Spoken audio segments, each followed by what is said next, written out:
manger votre tarte? Puis-je en prendre un petit peu? Vous en avez déjà eu 2 parts.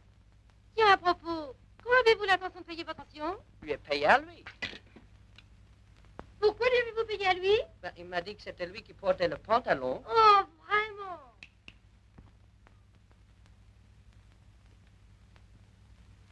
Te fâche pas, mon chou, c'était pour plaisanter. À partir de maintenant, c'est à moi que vous paierez. Eh bien, il faut que nous nous mettions en route. Viens vite, Stanley. Au revoir, mon chou. Au revoir. Où t'imagines-tu que tu vas? Nous allons au match de football. Alors, vous allez au match de football. Mais certainement. Nous autres hommes d'affaires, nous avons besoin de nous détendre. Pas vrai, Stanley?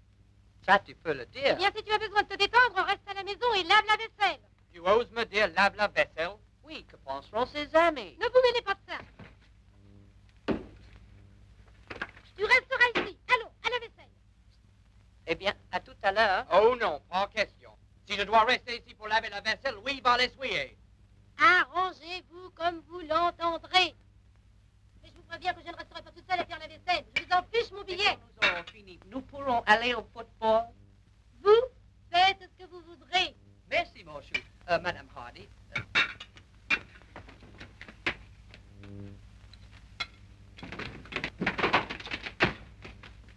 Donne-moi la bassine.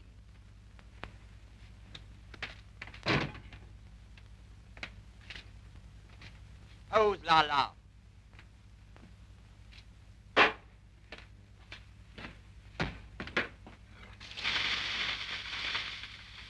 Passe-moi le poudre de savon.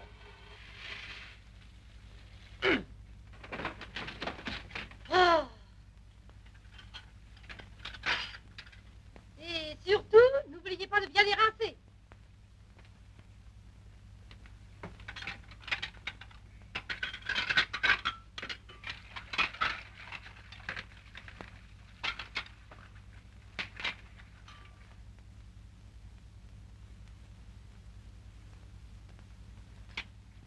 Ne te fourre pas dans mes jambes.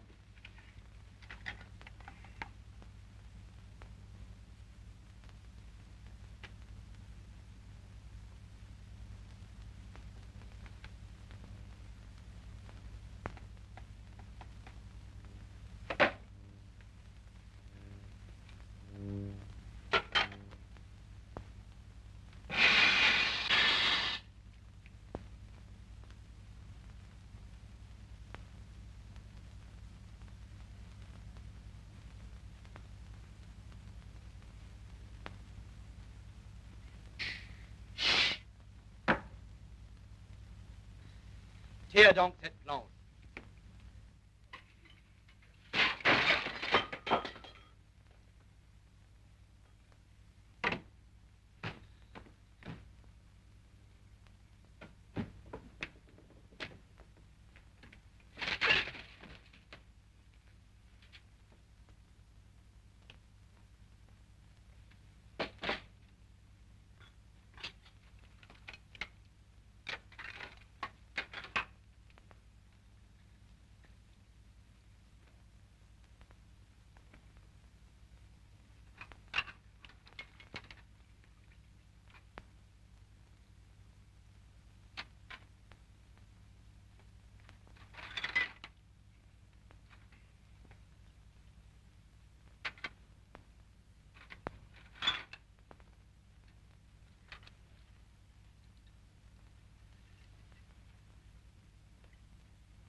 Tu as fini de me les redonner quand elles sont essuyées, mêlées dans un endroit sec.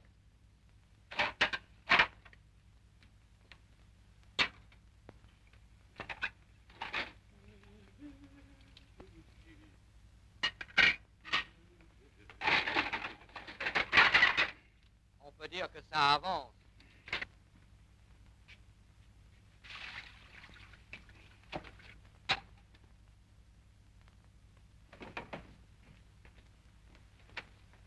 Tu vas ouvrir l'armoire, je vais tout ranger. Oh! Oh! Oh! Oh! Saisissez. Oh, oh, oh, oh. Monsieur Hardy est-il chez lui? Oui, monsieur, mais il n'est pas là.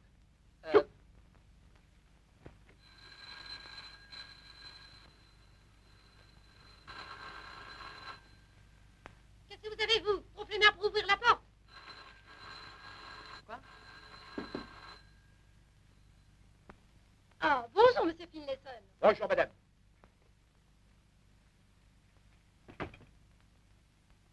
Qu'est-ce qui vous l'honneur? Je viens toucher votre mensualité sur l'ameublement. Mais on vous l'a payé hier. Qu'est-ce à dire, madame? On ne m'a rien payé à moi. Olivier? Oui, chérie. Olivier? Oui, Caroline, Il doit y Jerry. avoir une erreur, monsieur. Olivier, t'ai-je ou ne t'ai-je pas donné l'argent pour payer notre mensualité? Oui, tu me l'as donné.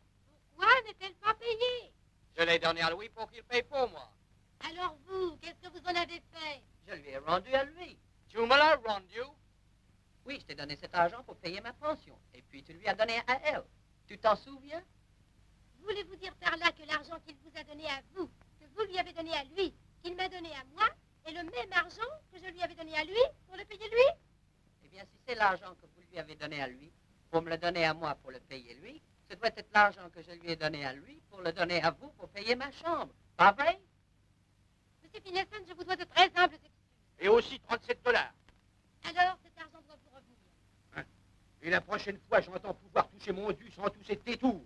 Il vous l'a donné à vous, vous l'avez donné à lui. Et qui l'a donné? À quoi? Vous êtes tous cinglés. Grosse tête de l'art. Je ne peux compter sur toi pour rien. Et quant à vous, j'ai joliment envie de vous ficher dehors. Vous n'en avez pas le droit. Je n'en ai pas le droit. Non, parce que j'ai donné l'argent de ma pension en avance. Et je l'ai donné à lui. Que veux-tu dire, tu me l'as donné? C'était l'argent qu'elle m'avait donné à moi, et je te l'ai donné à toi pour le lui donner à lui. Et puis tu me l'as rendu à moi, et il a fallu que je lui donne à elle pour qu'elle le lui donne à lui. Oh, est-ce que cet argent qu'elle a donné à lui est celui que je t'avais donné à toi? Mais certainement. Mais si elle avait envie de le donner à lui, c'est son affaire. Inutile que toi et moi nous en discutions. Oh, ça suffit, ça suffit. Quelle humiliation. Les créanciers me poursuivent jusque dans le sein de mon foyer. Veux-tu que je te dise? Quoi? J'ai une idée. Eh bien, expose-la. Quelle somme avez-vous tous les deux à votre compte en banque? Eh bien, puisqu'il faut tout te dire, nous avons un compte en commun de 300 $. Pourquoi? Pourquoi ne retires-tu pas ton argent de la banque pour payer tes meubles comptants et les avoir bien à toi? Alors tu n'aurais plus d'intérêt à payer et tu n'aurais plus de créanciers dans ton sein. C'est une très bonne idée. Ravi qu'elle te plaise. Oh, chérie, Qu'est-ce qu'il y a? Stanley a une bonne idée. Quoi encore? Eh bien, il dit que nous devrions retirer notre argent de la banque pour payer nos meubles comptants. Nous ne ferons rien de pareil. Et l'argent sera là où il est. Écoutez, Cornichon, à partir de maintenant, occupez-vous de vos affaires. Retirez l'argent de la banque. Raison. Voyons, faites comme si tu étais un bébé de 6 mois. Si elle était ma femme, j'irais la tirer de la banque et je m'achèterais une quantité de meubles avec. Stanley, tu as absolument raison. Je vais lui apprendre. Viens donc.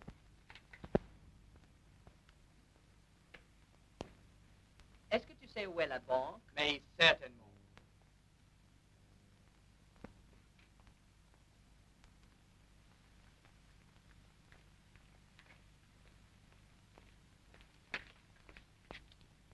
$300.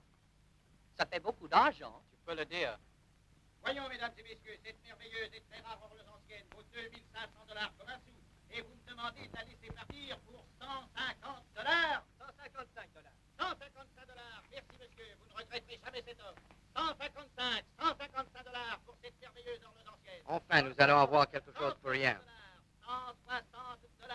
Personne ne m'offre davantage. 160 $ pour cette merveilleuse horloge ancienne. Oh, messieurs, prenez la peine d'avancer. Nous donnons tout pour rien aujourd'hui. Venez, il y a plusieurs places libres au premier rang. 200 $. Messieurs et mesdames, ne laissez pas partir cette merveilleuse horloge pour 200 $. 200 $, une fois. 205 $. 205 $, 205, 205 $. 210 $. 210 $. 225 $. 225 $. 230 $. 230 $. grâce, monsieur, voulez-vous me rendre un service? Je meurs d'envie d'acheter cette horloge. Et je constate que j'ai laissé mon argent chez moi. Soutenez les enchères jusqu'à ce que je revienne ici. Ne laissez personne acheter cette horloge sous aucun prétexte. Et je vous promets de récompenser votre complaisance. Ma chère madame, étant un vrai homme du monde, la galanterie et moi ne faisons qu'un, sans même parler des lois de l'hospitalité. J'ai entendu $230. Personne ne m'offre davantage. $230. $235. $235. Merci beaucoup. Je reviens dans un instant. 235 une fois. 235 deux fois. Pour la troisième et dernière fois. $240. 240. $240. Personne ne m'offre davantage. $240. $245. $245. 250. 250. $250. 255. 255. 260. 260. $265. 265. $270. 260. Pourquoi est-ce que tu pousses contre moi? Mais tu pousses bien contre moi. 275. 275. 280. 280. 285. 285. $290. $290. Vendu à l'heureuse amateur qui est à ma gauche pour $290. Merci.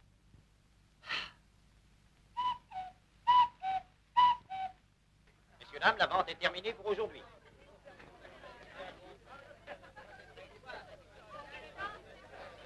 Et vous? Venez payer votre achat et enlever votre horloge d'ici. J'ai envie de rentrer chez moi. Écoutez-moi, je vous prie. Je vous demande pardon, monsieur. Vous n'avez pas compris. Je ne poussais pas les enchères pour moi-même. Je le faisais pour le compte d'une dame et elle est partie chez elle pour chercher de l'argent. Ah oui, eh bien c'est vous qui avez poussé les enchères, c'est vous qui allez payer. Au patron. Oui. Qu'est-ce qu'il y a? Ce gaillard a acheté une horloge et ne veut pas la payer. Pas possible. Eh bien, nous avons le moyen de... Oh, je vais m'occuper d'eux. J'ai déjà eu des ennuis avec ces lascars. Vous allez me payer l'argent de votre enchère ou j'appelle la police.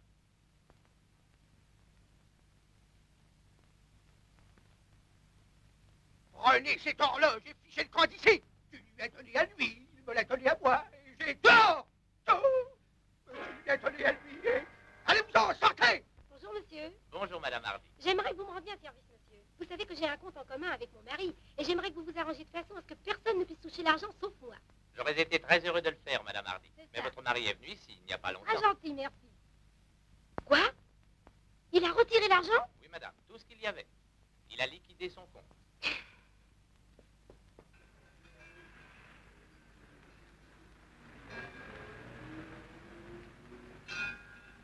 Hey, Ali, Quoi?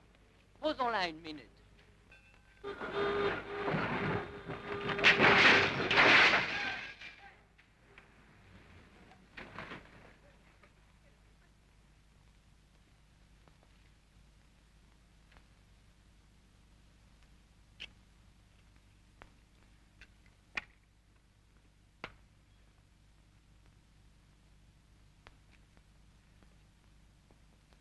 Monsieur Finlayson, Oui, quoi?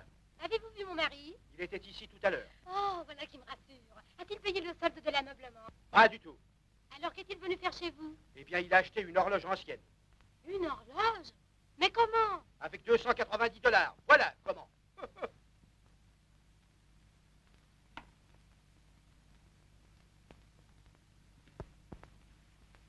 Eh bien, tu peux dire que tu m'as encore fourré dans un fameux pétrin. Que vas-tu lui dire au sujet de l'horloge? Je ne vais rien lui dire du tout. Je vais garder l'affaire secrète. Et si pour une fois tu peux tenir ta langue, ce sera ni vu ni connu. Je t'embrouille.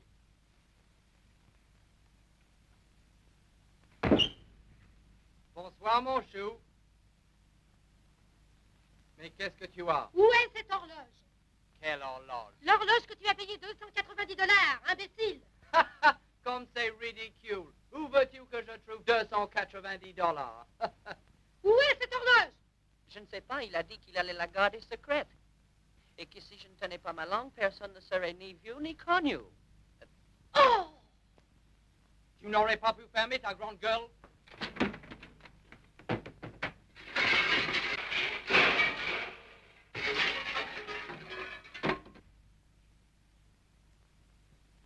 Laissez-moi ce fauteuil! Qu'est-ce que vous allez faire, de la cuisine? Oui, je vais le mettre en marmelade! Retirez mon argent de la banque. Oh, je lui en ficherai des horloges. Oh!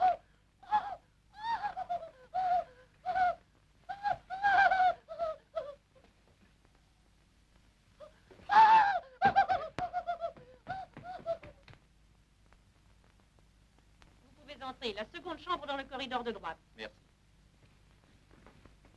Oh, bonjour, monsieur Laurel. Bonjour, madame l'infirmière. Comment va monsieur Hardy? Mais il est entré en convalescence. Parfait. Alors, je vais attendre qu'il en sorte. Je vais m'asseoir ici.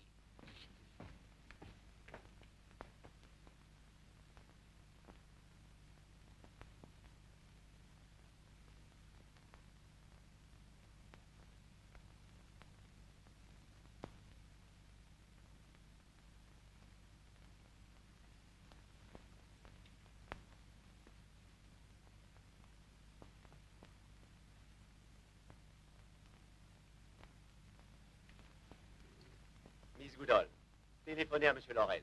Dites-lui de venir tout de suite. Mais docteur, monsieur Laurel est ici. Ah bon, nous avons besoin de vous. Venez par ici.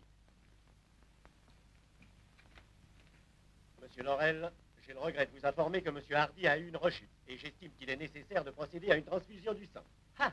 Monsieur Hardy a suggéré qu'étant son meilleur ami, vous seriez enchanté de lui donner votre sang. Que voulez-vous dire? Oh, c'est très simple. Nous prenons un peu de votre sang et nous l'injectons à monsieur Hardy pour lui donner des forces et le remettre sur pied. Pour qui me prenez-vous? Une censure? Infirmière, Oui, docteur. emmenez monsieur Laurel là-haut. Préparez-le pour l'opération. Bien, docteur. Attendez une minute. Par ici, monsieur Laurel. Faut-il que j'enlève mon chapeau? C'est prêt, infirmière? C'est prêt, docteur.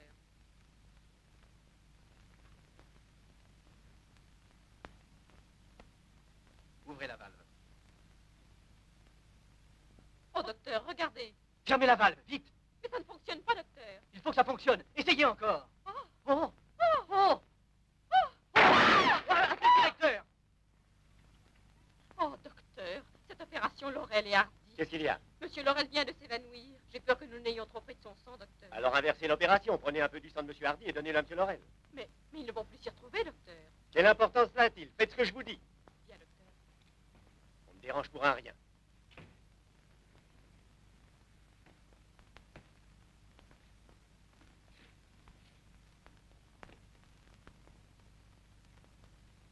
Arrive.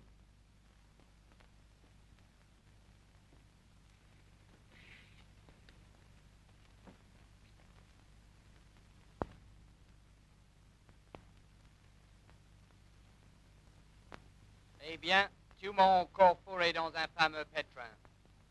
Mais c'est pas ma faute, le docteur m'a envoyé là-haut pour faire une transfusion. Et maintenant, je te sens, toi, tu me sens, je ne sais plus quoi faire. Tais-toi et suis-moi.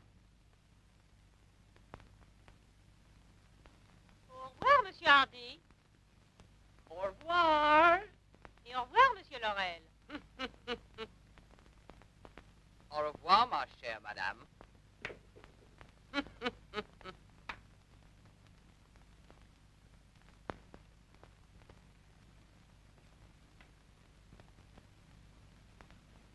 Une minute, j'ai oublié quelque